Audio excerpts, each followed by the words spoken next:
Alright guys, just giving you an update. Some of you guys know I had a 2020 Lowrider S, and unfortunately I don't have it anymore. I got bit by the Roadglide bug. Went to a demo ride out in Lebanon, Harley dealership there. Rode the Roadglide, fell in love with it, and decided I wanted to get one. Just didn't think I was gonna get one so soon. So what happened was this is a 2019. It only had 1,600 miles on it. And it was back in October during the pandemic, was really kind of like nobody was kind of really doing anything. And I think I kind of hit it at the right time because they gave me a lot of money for my trade-in and they took a lot of money off of this. Like I said, it only had 1,600 miles on it and the bike was mint. It even had a stage 1 on it, which I eventually ended up changing out because it had the Screaming Eagle stage 1 tuner on it, which is garbage, as a lot of you know. And I went with the TTS Tuner and actually did a 475 cam. And I can show you guys the numbers here actually. Atlas helmet. I think I have it here, yeah. So I ended up getting, if you guys can see that, 129 torque from 110 and 116 power up from 83. And that was basically just having what actually it says here. This shows you exactly what I have. This is what I used to have, the original, and this is what I have. So that way you guys can see I'm not blowing smoke up your you-know-what. That's what the bike is producing. I also went ahead and changed, added the rear rack, sissy bar with a Saddlemen back pad rest, Saddlemen heated seat, which was great, but it does take over 1,500 miles to break in, so you got to be patient with it. I added these adjustable Oberon, I can't remember the name of these things. Oberon. Yeah, there you go. Maybe you can see it now. Oberon adjustable clutch lever and brake lever. These things are great. Can't complain. Added these KST Pathfinder bars. They're 12-inch. I got to tell you, man, these handlebars are so easy to install. Harley Davidson wanted me to pay $800 to have these things installed. And I didn't have to add any extensions. I didn't have to add anything to it. Running the wire was super easy because this whole part right here disconnects from this part. So you're able to adjust these handlebars in this way or this way. Like you could really fine tune the adjustment on these. Obviously you could pull them forward more to you like all of them.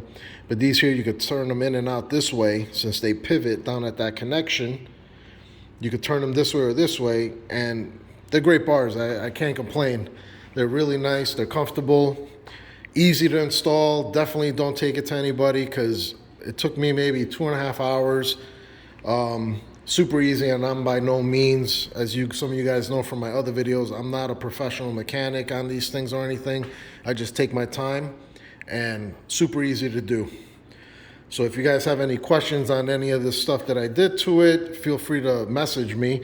I did also change these this windshield to the Memphis shades. It's nice. It's got the slip, kind of gets the wind really over me. I did do the Rogue Rider turn signals because I like those better than the custom dynamics because there's no halo. So they turn on basically all white, all yellow, all white, all yellow, which I like better than the halo. I did the rear turn signals with the Rogue Rider also, and the tri-bar on the bottom. I did that custom dynamics. There's a Rinehart exhaust that came with the bike, along with the Vance and Hines power duals.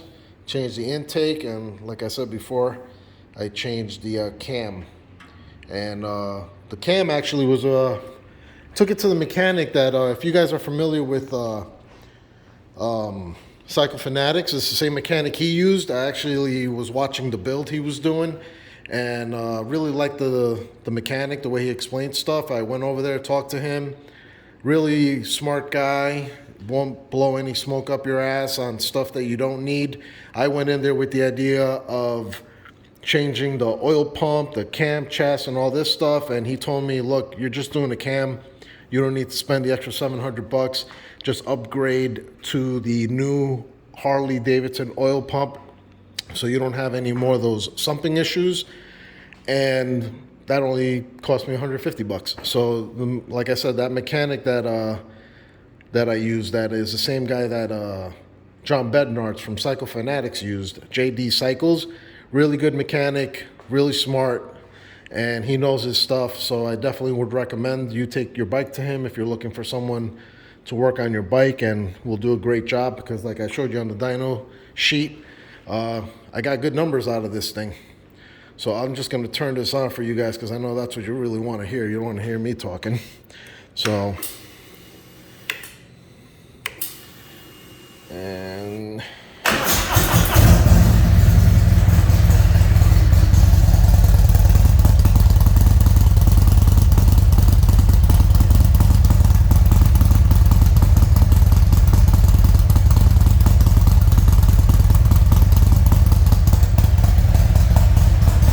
show you the lights.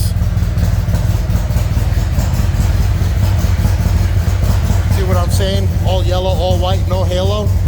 Rogue Rider, they're nice.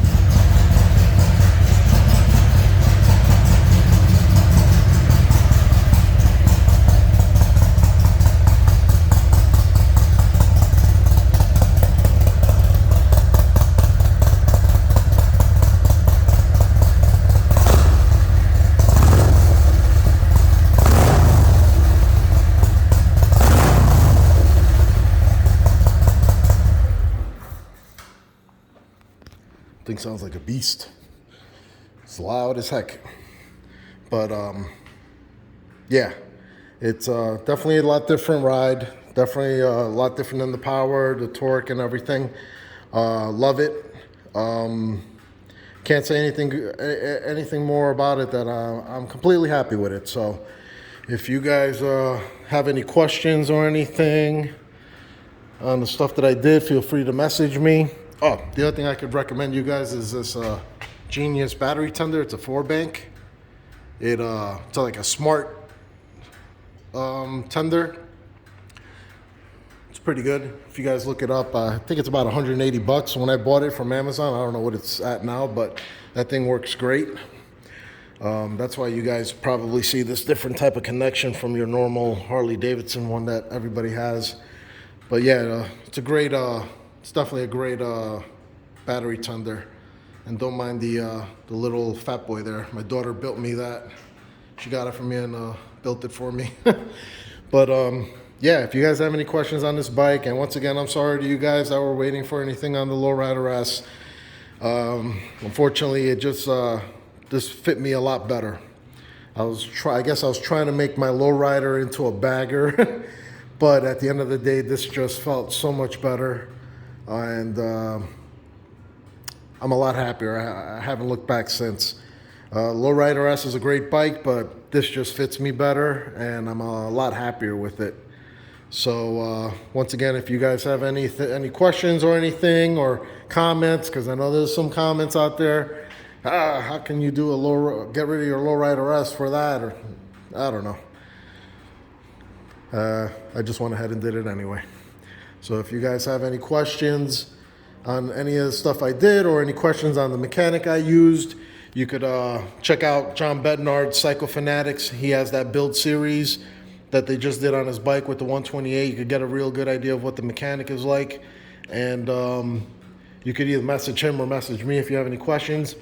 I do know that the mechanic is having some sort of like a Bikes and Breakfast this Saturday, May 8th. I'm not sure, depending on the weather, because so far it looks like it's supposed to rain, but I'm not sure if he's going to still have it or not. But if he doesn't, I'm definitely going to try to be there and check out other YouTubers that I think are going to be there, and bikes. So hopefully if it doesn't rain and the weather holds up, there's going to be a lot of people out there. So if you guys are interested, just look him up, JD Cycles in Nazareth, Pennsylvania. It should be a good, fun time. Hopefully if it works out and he has it still. But Like I said, if you guys have any questions, message me, and hope you guys stay safe. All right, have a good one.